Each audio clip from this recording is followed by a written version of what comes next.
I've been looking forward to this trip pretty much my whole life. Packing the family into a dream camper like this and just driving south through Europe. 3 people in a pretty small place. The plan is to drive all the way down to the Swiss and French Alps. In the first episode, we made it to Amsterdam.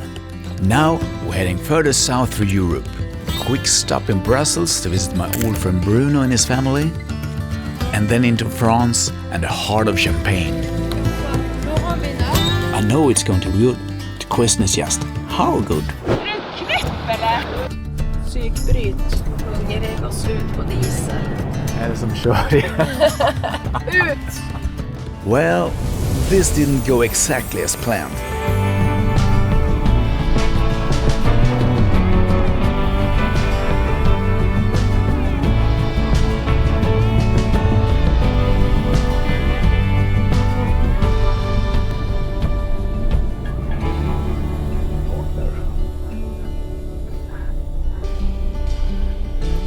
Not going very fast. Vad såg det ut som, sa du? 2 stora jävla pungkulor. 2 timmar längre än vad vi trodde. Men snart. 12 minuter. Så är vi hos Brunos farsan. Sen ska han ta och guida oss in i stan. Nu kör vi! Här är han. Bruno! Bruno and I met back in 1989 when he was an exchange student in Sweden, and we stayed in touch ever since. So now he's about to take us on a little tour of Brussels. We start with Atomium, just outside the city.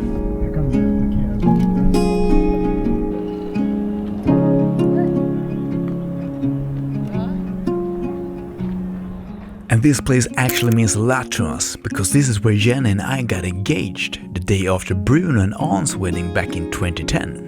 I had even asked her dad for permission, but it wasn't easy finding the right moment or even the moment alone. At last we managed to sneak away for a bit. I had the rings and a bottle of champagne with me, and she said yes.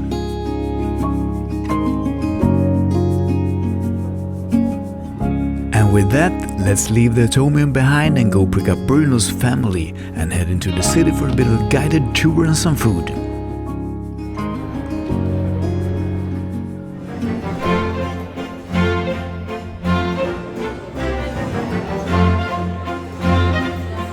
Meals in Brussels are a must. And the waffles? Well, they're pretty hard to miss. They're everywhere. One place you really can't miss when you're in Brussels is the Grand Place. It's absolutely magnificent. I know it might sound like a cliché, but in places like this, I think you really can feel the echoes of history. And of course, the most famous little statue of them all, Monarch and Peace. There's really so much to see and discover in Brussels. It truly is a fantastic city. But this time for us, it was just a short stop on our way further south to Europe.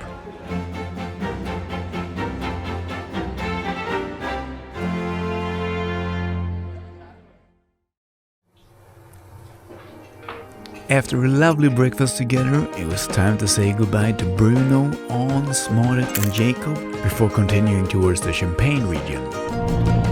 Svänger man till Paris, Julian? Viva la France!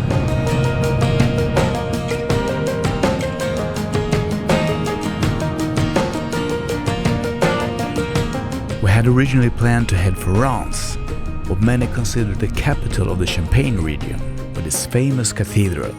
But after a few days in big cities, we felt like we wanted something a bit more relaxed, something more our kind of pace, more nature, and better opportunities to get on the bikes and explore the vineyards. So instead, we decided to head for Épernay. Je m'appelle Julian. Nu, vad menar du? Jo. Vad menar Vi håller på att öva på franska. Var ska jag svänga? Ja, nästa. Här. Ja, nästa här. Ja, jajamän. Oj, en liten gata här. Titta vad fint det är i Champagne-distriktet. 200 meter. I rondellen tar du första avfarten och stannar kvar på Ridom Magenta. Om 150 meter, sväng höger till Ridom. Ja, det var fullt på ställplatserna inne. i stan, så nu får vi kolla in här om vi hittar en fin fri campingplats. Vad tog man för den? Här då. Welcome to Champagne. And what a spot we found. And honestly, a big thank to all the great tips on the Park for Night app, which we always use. We're not sponsored or anything, but we're more than happy to recommend it. Because there's no way we would have found this or many other lovely places without this. And from here, we could just jump on the bikes and roll down the hill, straight into the little town of Épernay to try some champagne. This champagne comes from Laurent Bénard. It is located in Mareuil-sur-Aille, so 15 minutes in here. The name of the cuvée is La Clé des Sept Arpents. It is made from a blend of 50% Pinot Noir, 45% Chardonnay and 5% Pinot Meunier. And it is an extra brut with 1 gram of sugar. That's the three main grapes. These Yes. three for champagne. Yes. Yeah. Jag borde ju verkligen gilla andra beer, men jag ser.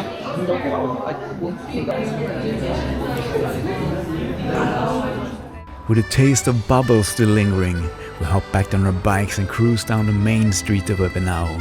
As we look for a place to eat, we found ourselves passing the legendary champagne houses, labels we've known for years, now standing right in front of us.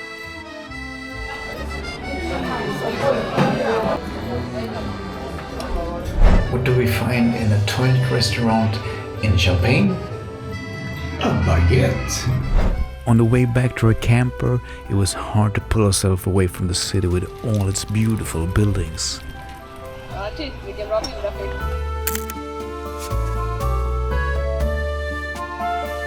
Här kommer de, cykelproffsen. Vad var det mer du kunde på syriska? Salam alaikum kib halak. Bismillah. Och det betydde Man brukar säga när man äter något. smaklig måltid. Eller? Hoppas det smakar. Ahmad har lärt mig. Good teacher. Bon appetit.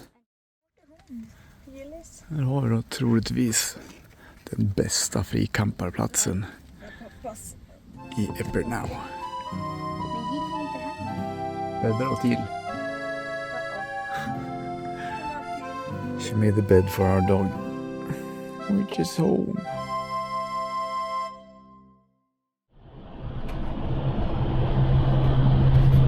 So now we're on our way to Cumières, and we're gonna park there by the river and then bicycle up to Hautvillers and back and visit Dom Pérignon's grave.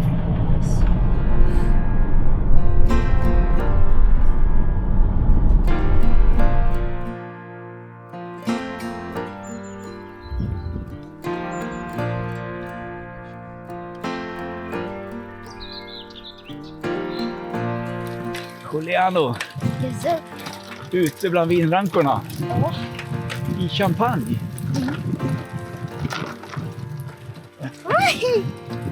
Härligt.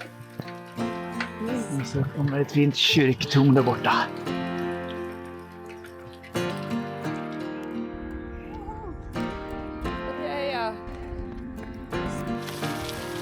Nu har vi Dom Pérignons vinrankor.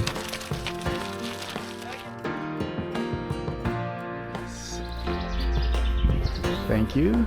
There's one name, one monk that always seems to pop up when people talk about champagne.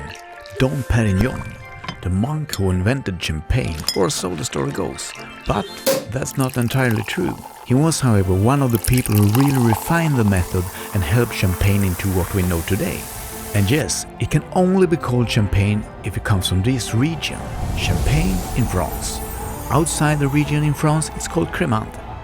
Of course, they also make fantastic sparkling wine in other countries as well, but it goes by different names. In Spain, Cava. In Italy, Prosecco. Champagne is most often made from 3 grapes: Chardonnay, Pinot Noir and Pinot Meunier. But sometimes it's made from just 1 grape. And sometimes a few more unusual varieties are used as well. But it all starts here, among the vineyards and the chalky soil that give champagne its fresh mineral character.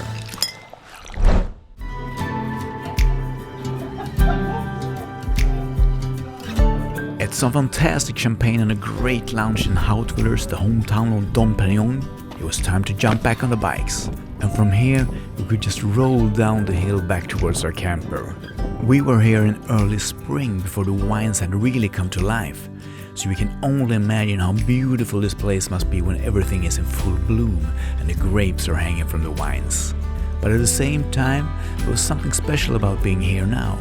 Almost no people around, just quiet roads and the vineyards all to ourselves.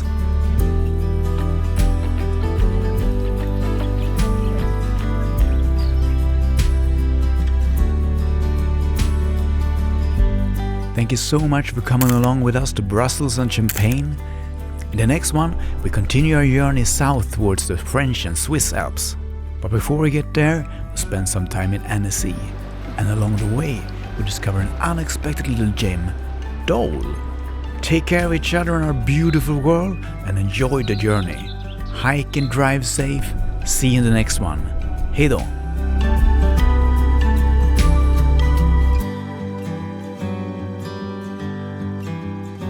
Det här är liksom själva grejen med champagne, va? Kalkrik jord. Så ser den ut. Jajamän. Då blir det extra fina druvor.